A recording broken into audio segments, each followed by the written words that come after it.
They will talk about how can you find your moderation list on your Bluesky app. We'll go to figure out the solution or know how you can do that on your app.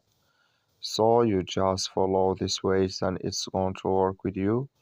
So all you have to do is so you just go here above this sign, click on it here. Then it's going to show for you a list like this. Then all you have to do next, you just click here on settings here, just click on it. Then you come to next step here, it's going to show for you like this. You go down here, so then you click here on moderation, just click on it. You come to next step here, it's going to show for you like this. Click here on moderation lists.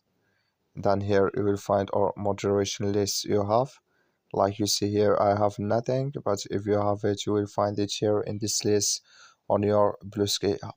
That's all you have to do. Thank you for watching. Don't forget to support us by liking.